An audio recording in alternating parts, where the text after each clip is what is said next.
Oi, gente, tudo bem? Eu sou professor Caio Peralta, estamos hoje no seu concurso.info. Eu sou procurador do município, já passamos aí, estamos há 6 anos na carreira pública, já passamos em diversos concursos.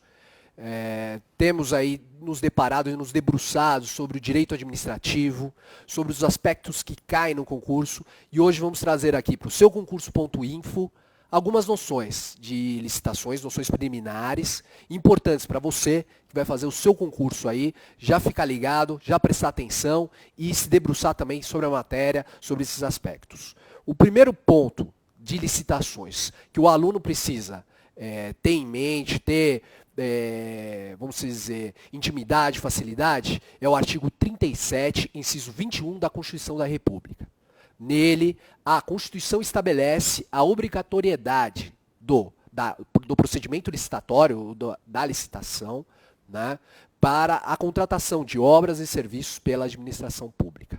E lá nós vamos encontrar, vejam os senhores, e é bom que o senhor esteja aí ou a senhora com a lei atualizada, por favor, de licitações, 8666/93, e a Constituição da República também, aberta aí na sua frente, para você poder acompanhar aqui essas noções preliminares, né? Essas primeiras noções, e conforme eu for falando, você consulta e acompanha, né, o raciocínio. Pois bem, lá no artigo 37, inciso 21, ele vai trazer um primeiro princípio, e talvez um dos mais importantes, que é o princípio constitucional da isonomia.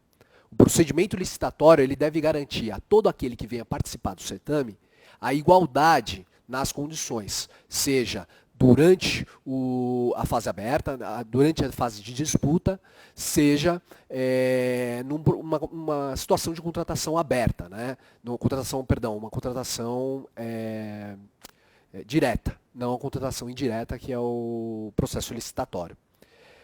Tendo isso em mente, nós vamos agora já para o artigo 3º da Lei 8666/93. O senhor abrindo aí a Lei 8666/93, no seu artigo 3º, o senhor vai encontrar aí, deixa eu abrir aqui, para a gente ir junto. Perdão, o artigo 3º, isso, artigo 3º. Lá o senhor vai encontrar o princípio constitucional da isonomia e vai encontrar os demais princípios que regem o procedimento licitatório. E são vários eles, né? Como está muito em voga hoje, né, pela questão que nós estamos nos deparando com a questão da Petrobras, o princípio da probidade administrativa. Ele lá cita todos os artigos do 37 caput, que todos aí já estão acostumados para os concursos, né, o famoso mnemônico LIMP, né? Então ele reproduz a legalidade, a impessoalidade, a moralidade e a publicidade, né? Menos a eficiência, mas ele traz também para nós o princípio da igualdade, ele traz o princípio constitucional da isonomia, repete o da igualdade, o da probidade administrativa, e por isso que o assunto de licitações ele está absolutamente relacionado e trava uma série de elos com a lei de probidade administrativa, a 8429/92, e a lei anticorrupção, que é a 12846/12. O senhor e a senhora, né, tem que ter familiaridade com isso. Hoje nós estamos, né, discute-se no Congresso o pacote anticorrupção. Então esses assuntos o senhor tem que, quando for estudar a lei de licitações, tem que dar uma consultada também na lei de improbidade administrativa e na lei de anticorrupção, pois na sua prova de licitação esses temas podem vir relacionados, tá? E você percebe que o legislador ele foi atrelando tudo, como a questão da probidade administrativa, que ele previu aqui no artigo 3º. Um outro princípio é o da vinculação a instrumento convocatório, né? Isto é a famosa máxima que todos têm na faculdade de Direito, ou o senhor que que está aí se preparando para o concurso vai ter que se deparar com questões de direito, com as questões de licitação no seu concurso também, essa máxima está aqui prevista também no artigo 3º e constitui um princípio aplicável às licitações, né?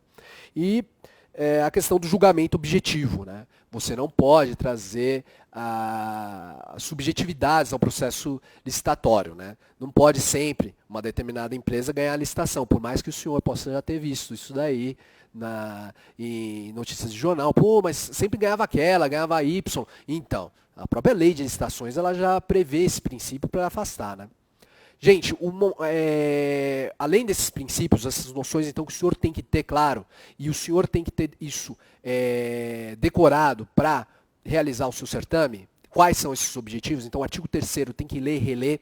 O senhor tem que saber que o regime licitatório, em que situações ele vai se aplicar, o regime da 8666/93, e em que situações ele não vai se aplicar. Tá? Isso tudo nós temos no artigo 1º da Lei de Licitações, e é bom o senhor também, né, ter em mente quais são essas situações em que o regime licitatório da 8666/93 se aplica, para o senhor distinguir. São várias as questões no concurso em que ele coloca a lei de licitações, o estatuto de licitações se aplica, por exemplo, a fundos especiais. Aí o aluno olha, bom, estados, municípios e fundos especiais. Nossa, professor, nunca vi isso. Está no artigo 1º. O senhor lê o artigo 1º e ele vai colocar as situações em que o parágrafo único estabelece, né? Que são, além dos órgãos da administração direta, então é Estado, município, União. Além desses, em que situações você vai aplicar também a lei de licitações? Os fundos especiais. Então você olha na fundos especiais, se aplica o regime da 8666. As autarquias, fundações públicas. E daí ele traz as empresas públicas e sociedades de economia mista. Muita atenção. Antigamente tinha uma discussão muito forte no STF e no TCU, por exemplo, sobre a aplicabilidade do regime licitatório da 8666/93 para a Petrobras, por exemplo. Havia um decreto que regulamentava um procedimento específico para a contratação que era realizada pela Petrobras. Tá? Então, principalmente com você que disputava provas federais, ou disputa provas federais, isso vinha muito. Acontece que o ano passado veio a lei 13.303/16, que previu o estatuto das sociedades de economia mista e das empresas públicas. Tá? Esse estatuto, ele tem qual é o respaldo jurídico dele? Ele está lá na Constituição, por isso que o senhor tem que ter a sua Constituição aberta aí para acompanhar a aula. Lá no artigo 173, vamos lá? Abra aí no artigo 173, da Constituição da República, e o senhor vai ver no parágrafo 1º que estabelece, diz o caput D, a lei estabelecerá o estatuto jurídico da empresa pública, da sociedade de economia mista e de suas subsidiárias que explorem atividade econômica de produção ou comercialização. Isto é, Petrobras, Caixa Econômica Federal, Metrô. Então, todas essas empresas e sociedades de economia mista, elas têm que agora observar a Lei 13.303/16.